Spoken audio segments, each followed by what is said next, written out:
So it's really for me to keep the notes, and the purpose of the interview is basically for me to get a little bit in touch with you, to know a little better about your background, your roles, your responsibilities here, how you structure the work. Because if we start working more closely, then I think it's quite important to know how the things go here, to take then the next step and not to fight against the same thing over and over again. Yeah, and not to reinvent the wheel and so on. Yeah. Exactly.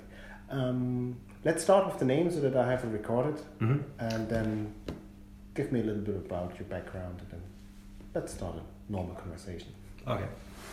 So my name is Aleš Koblížek, Aleš, and I started with XIT a year ago, December 2016 exactly, and basically from the very beginning or after 1 month of working with XIT on a different project, I've been sent to Deutsche Börse to a role of development head of unit, so like head of unit of development within energy. You might know it more like EPEX or EEX.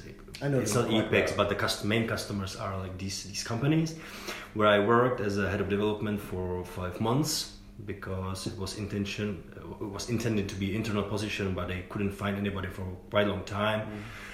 So they decided to occupy with some external. So they like in for many other positions that they asked XIT, and I was selected, and was till May. And from May I worked there on a different, like assigned to different projects as a project manager. So that's what I do there till now. This is my energy life, and next to it I also inherited after one of our colleagues that left it could be called like account manager for Deutsche Börse. Like general account management. Yeah, like that, because I'm sure you know that we have around like 15 people now, or it's changing, but we have a couple of people working for Deutsche Börse for different units or working on different projects and completely different bosses. And there's some overhead around it, not only like booking and managing task orders and invoicing, but also like more about from business perspective, because not all the roles are always officially inquired. Sometimes you need to talk to people and ask and like a little bit of business development, you can say. Of course. Yeah. There's always the next project on the road if you're going the way.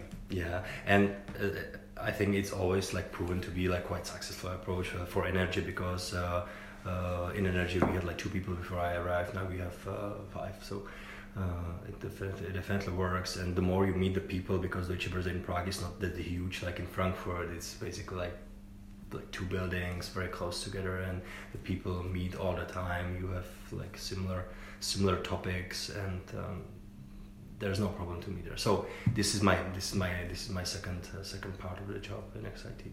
And your background is from? My background, before I joined XIT, I worked for Komerční banka, which is one of the top 2 banks in Czech Republic.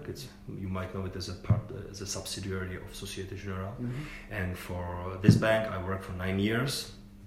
Basically I started when I was still in the university, and then I continued when I finished, and I changed various positions.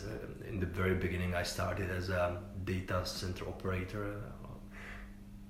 It's more called like command center. It's more common for this type of unit. We call it data center, but it's not exactly data center. There it was like monitoring applications, escalating issues, fixing the simple issues that you could, and it was basically like monkey business for 2 years while I was studying. And then they opened a completely new team of command center and data center, where because beforehand it was completely unorganized and with 0 standards, zero processes and so on. So then I start from the scratch building this team of data centers, for which we developed according to ITIL like all the processes like DS12, DS4 on like a business continuity and so on. And this was my life for another like 6 years. and